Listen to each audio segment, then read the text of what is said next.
मेरी गल समझियो, बिला जवाज कोई आदमी फायरिंग न कर सी ग्राई में, ठीक है।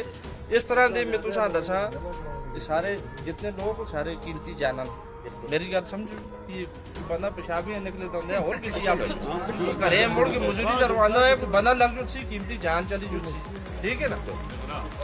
इस करके कोई शख्स